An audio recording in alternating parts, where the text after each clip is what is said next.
Hey, true crime fanatics, this is Claire. And I'm Andy.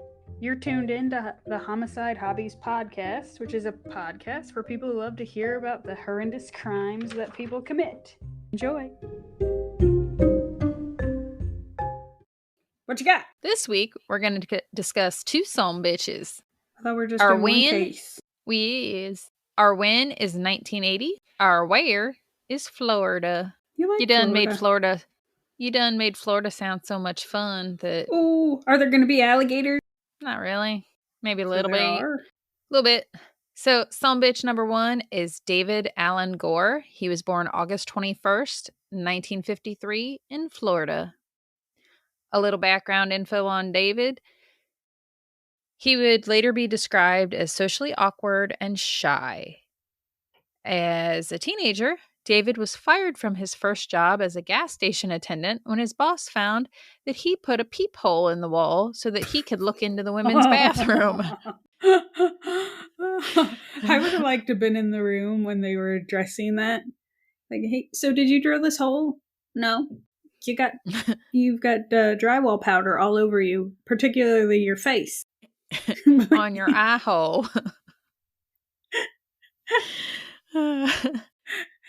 And he brought a drill to work today. I feel like the hole that he drilled in the wall, because generally in the bathrooms, it's like white. Hey, hold up. So to see somebody blinking. No. What is with you? I knew you were going to do that. Holes in the wall. So your case is going to be the glory hole. The glory eye. It is not. No, it is not. This is two now with peepholes. You're a peeper. I am not. Them some bitches are peepers, not me. Get it right.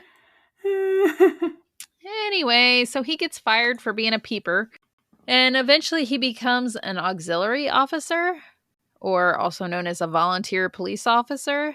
He does use his badge in the future to commit some of his future crimes, which I feel like you should not be allowed to become an officer if you done got fired for being a peeping Tom. No, I feel like somebody did not call his prior employer, although I don't feel like they could disclose that he was a peeper. He is a real great employee. He kept an eye on the women's bathroom with that there peephole that he drilled into the wall.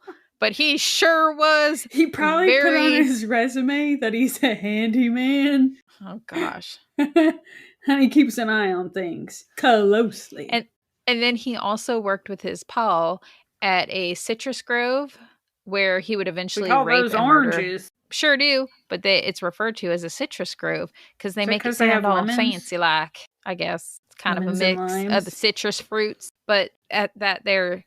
Citrus Grove is where he would eventually rape and murder his victims. Now, some bitch number two is Fred Waterfield. He was born September 29th. Are these connected, or are you just telling me snippets of weird things? Why would they not be connected? I don't know. Maybe you had a head injury. I did not, and I resent the accusation. You said these were short cases, so I wasn't sure if this was like a mini-series. Although I feel like you'd have to have a third in order for it to be a series, so... You don't know. I didn't finish telling you because you done two keep interrupting. Is not a series, so I do know. I could have a third. You said two people earlier. Well, then I'm glad you're actually paying attention. Now be quiet. So, sim bitch number two is Fred Waterfield, born September 29th, 1952 in New Jersey. Instead of being a pervert like David, Fred played football in high school and he was fascinated with violent sex. Pretty much all I have on Fred for his youth. So does that mean he was aroused while he was being tackled? Perhaps. You don't know. Makes the game awkward. Stop poking me, Fred. So that's all I have on Fred. That and that Fred and David are cousins. But instead of being kissing... that out. I sure didn't because I just said it. But instead of being kissing cousins, they become killing cousins. You're disgusting. Which is what the media names them, the killing cousins. I like how you...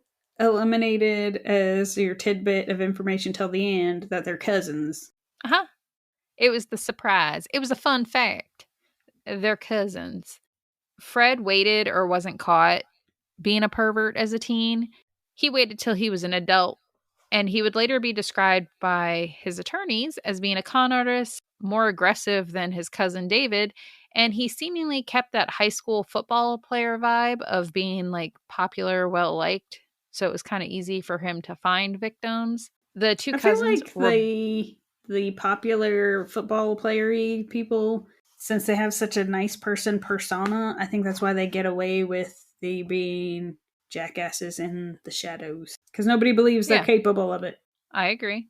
And then victims don't come forward because they're all like, no one would believe me. True. So the two cousins were the best of friends. They were always together, starting off in their early childhood years. And I feel like it was one of those situations where Fred was popular in school, David not so much, but kind of tagged along because they were buddies, you know? Yeah. And it was noted that until their capture, that it was rare to see one without the other. So these two decided to team up for some no-good shenanigans in 1981. David agreed to do the footwork and find potential victims and stalk their potential victim for himself and Fred to go ahead and kidnap and in exchange for cash from Fred. So David would be out stalking, and then Fred would pay him cash for finding a victim, up to upwards of like $1,000 for a victim. Where did he get the money?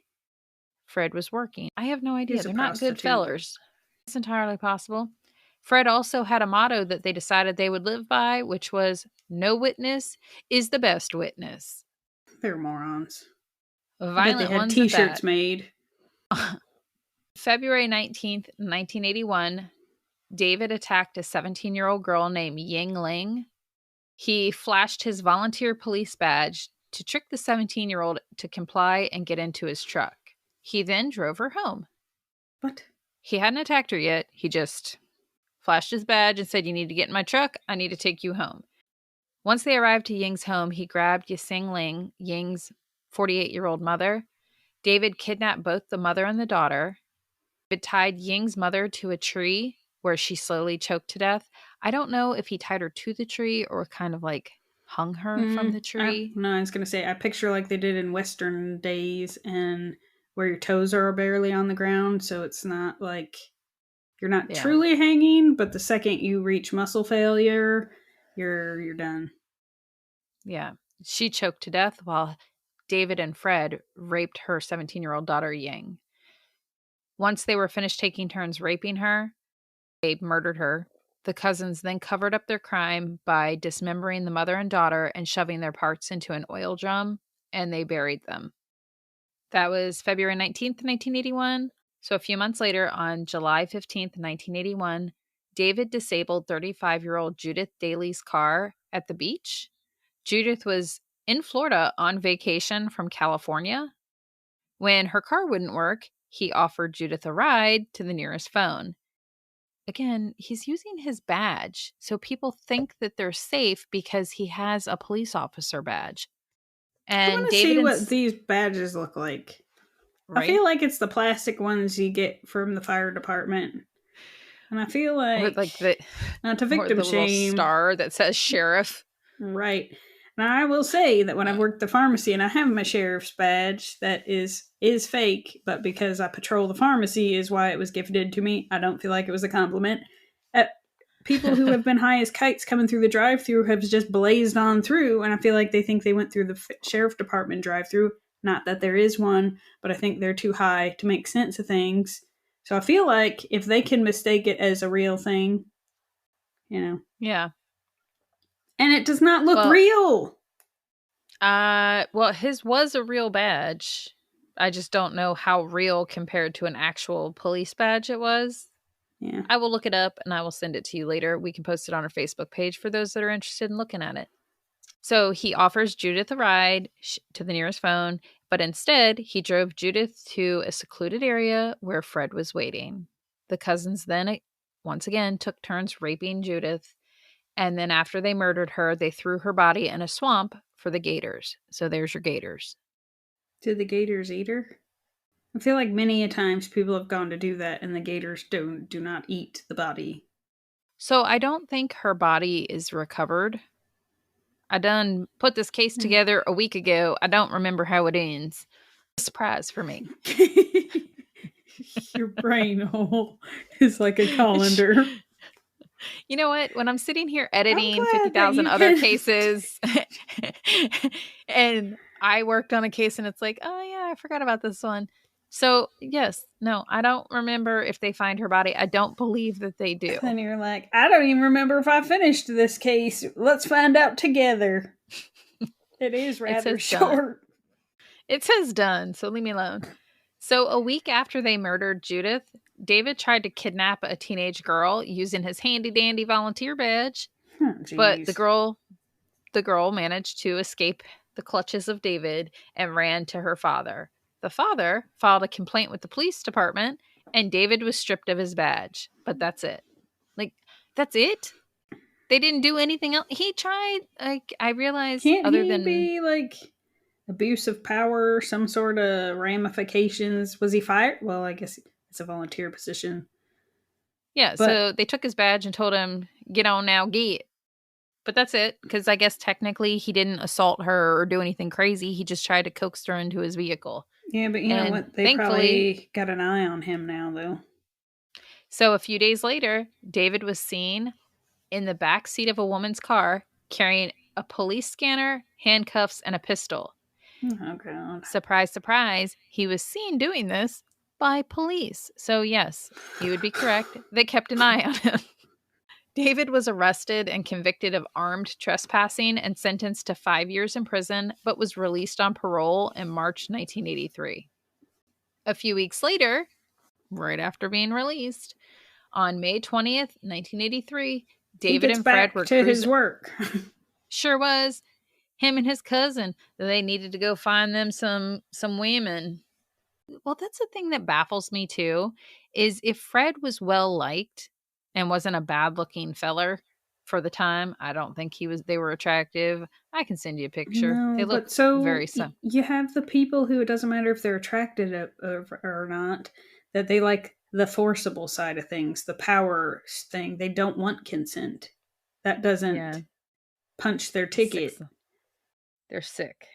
Yeah. They're disgusting. Just like the people who get addicted to killing people and that escalates, they are also drawn towards that power of taking somebody's life and that whatever feeling they get, and then they need it again. That level is what I feel like with the rapings. I would have to agree. What I don't understand is how two grown-ass adults can come up with this plan of, let's do some rapings and some murderings and let's chop them up and put them in oil drums. I think that's sick and disgusting. Like, maybe let's let our significant others go shopping while we do this. We'll say it's a camping trip. They don't have significant others. I sent you a picture of Fred and Rita. This is them when they get arrested. But they look like they're related. Yeah. I think it's the mustache. Yeah. The high school pictures aren't bad. He didn't age so well.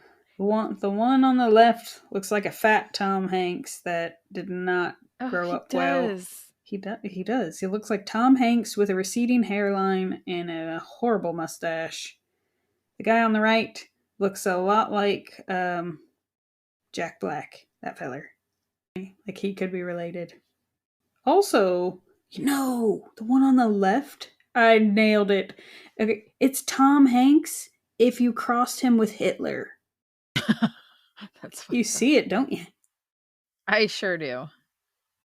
All right. You guys need to go check out these pictures because you'll all see it. Yep, you sure will. And then his cousin on the right is Jack Black if he mated with a beaver. And they've got their 70s porn stash. I cannot get behind the 70s porn stash. It just looks creepy. It does. But turns out it fits because they are creeps. Right? I can't. Everybody with a mustache creeps me out. The rapists. Dave, no mustache. He don't have a mustache. Ever. David and Fred are cruising from... Shut up. They're cruising from Vero Beach to Daytona Beach, and they're looking for their next victim. How far apart is that? Is it like they're next to each other, or are we talking across Florida? We're up and down the coast. So shortly after midnight, they see two barely teenage girls hitchhiking on Interstate 95. Angelica LaValle and Barbara Ann Byer, both 14 years old.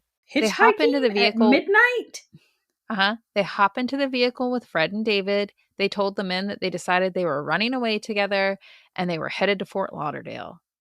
The men give the girls beer and weed and continue driving. David grows impatient, so he pulls a gun out of the glove box and orders the girls to get naked. Again, the men take turns raping the girls, and then Fred ordered David to drop him off at his auto repair shop. So that's what Fred does for a living. He has a auto repair shop that he owns. And he told David, go get rid of the girls. Like, drop me off, get rid of them.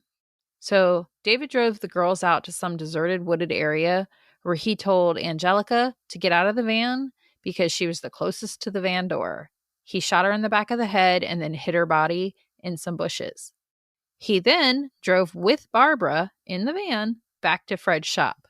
Fred was pissed and he was like, why is she still alive? Like, did you hear me? I meant both. Now go back out there and finish the job. So I thought of your case where the one dude raped the girl and then gave her his number and was like, go. Yeah, because he's like, if you ever need anything, just give me a call. I think the same idea. I think David kind of liked Barbara, but he shows back up at Fred's shop with Barbara alive, and Fred's like, what the hell's wrong with you? Get rid of her too. So David drove Barbara back out to the same woods where he murdered Angelica, and he told Barbara he was going to let her go.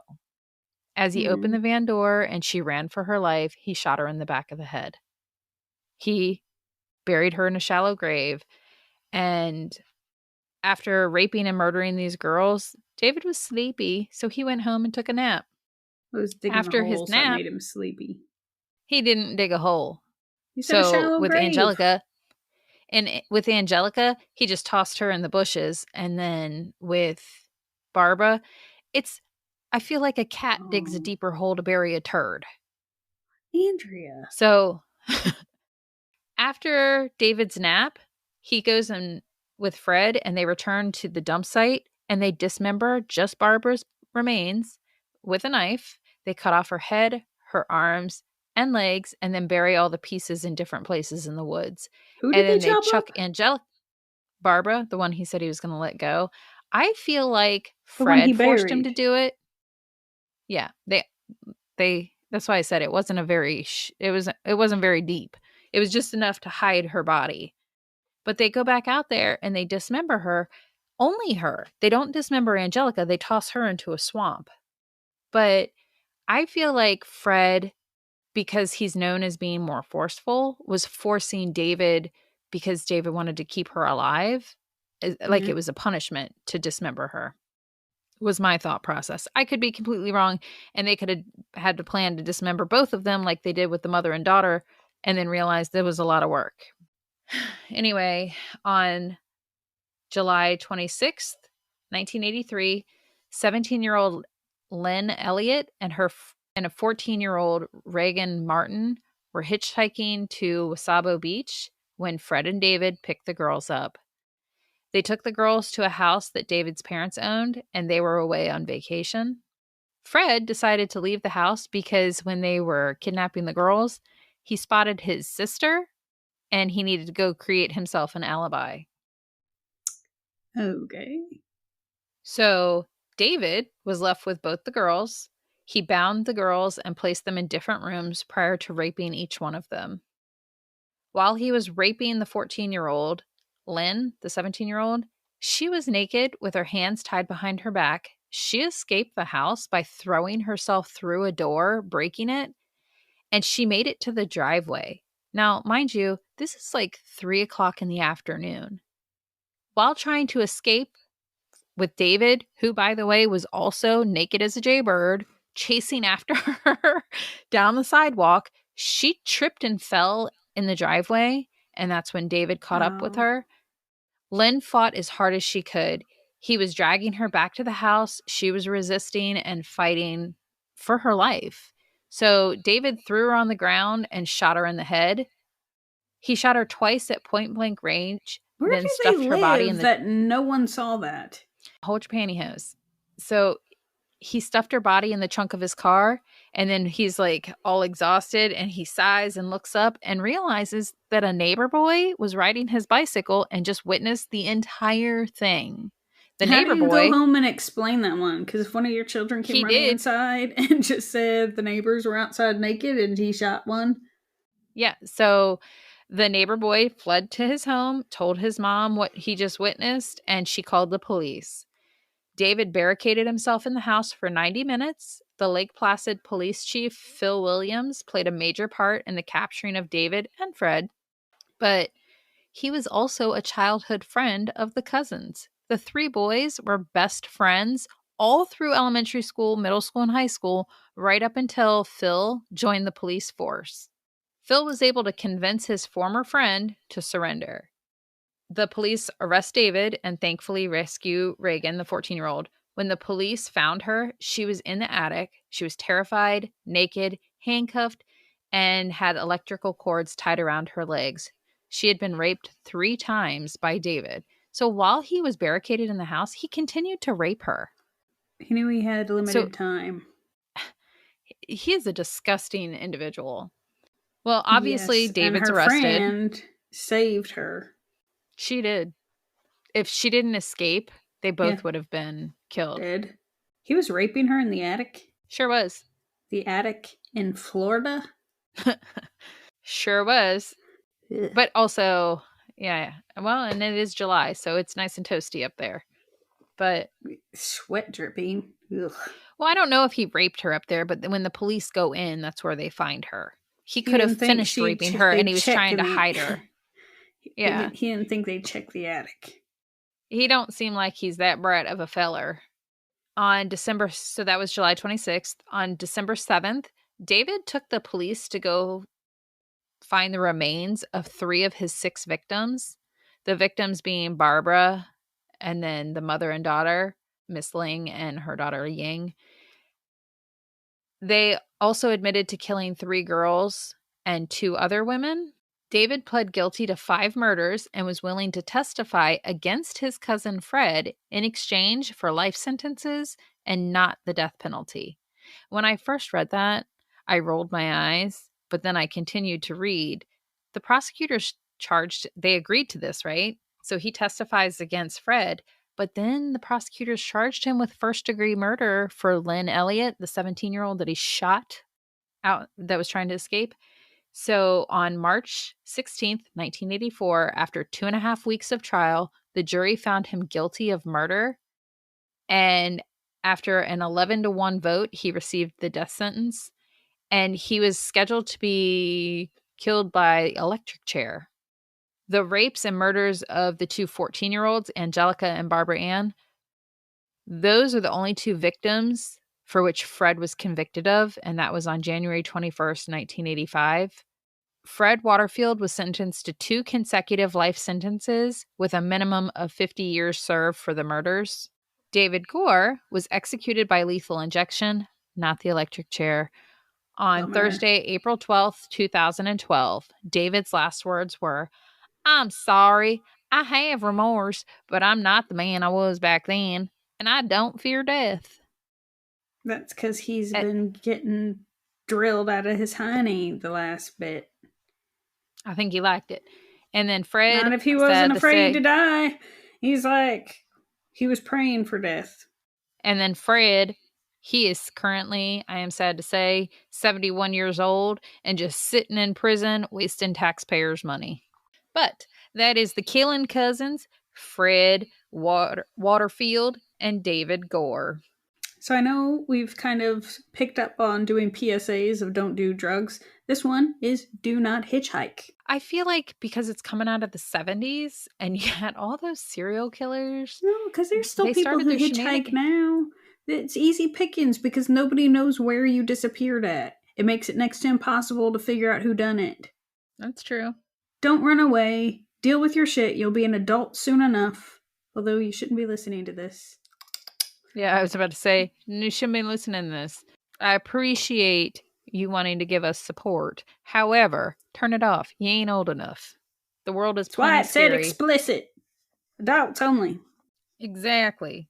The world is scary enough. Wait your turn to have to deal with the shenanigans of life. Enjoy being a kid. It goes way too fast. Although, so that chick, when she goes throws herself through the door to escape and goes running naked down the road, I was really hoping she survived. I wouldn't want to fall naked on the pavement. Me either. It made me so sad for her because she fought so hard.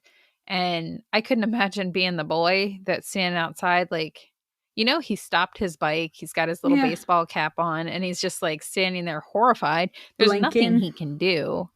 Yeah. And then when he realized he's busy scurrying off the opposite direction, he didn't get shot. Yeah, I was going to say, he should be glad he didn't shoot him.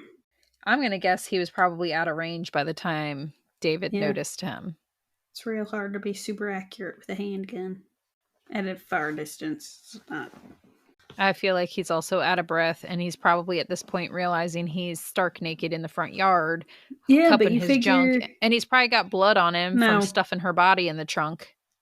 These men were not junk cuppers. He was letting that flail around. I'm just surprised he didn't try to chase down the boy. The boy was on a bike. I think if the boy was on foot, he probably would have. He's not a good runner. So if he would have gone running naked after a boy on a bicycle, more neighbors would be like, that ain't right. It sure isn't. Although it would have been nice if somebody accidentally let their dog out. Let him get a sausage bit off his penis. Yeah. Oh yeah, that too.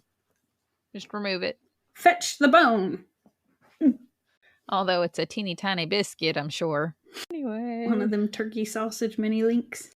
Ew. Way to ruin it. Well, thank you for that. I am sad he didn't get the electric chair. Me too. I feel like, I know it's not the way it works, but I feel like every time there's a power surge, it'd be nice if it was because somebody was off being electrocuted and getting that death penalty. I could support they didn't deserve it. Having the power turned off for several hours so that they could charge the batteries. Thank you for listening to Homicide Hobbies. I'm Claire. I'm Andy. Follow us each week to get your fix of the atrocities that occur in true crime. And don't forget to tell people about us and rate us if you like us. But don't rate us if you didn't. Just change the channel.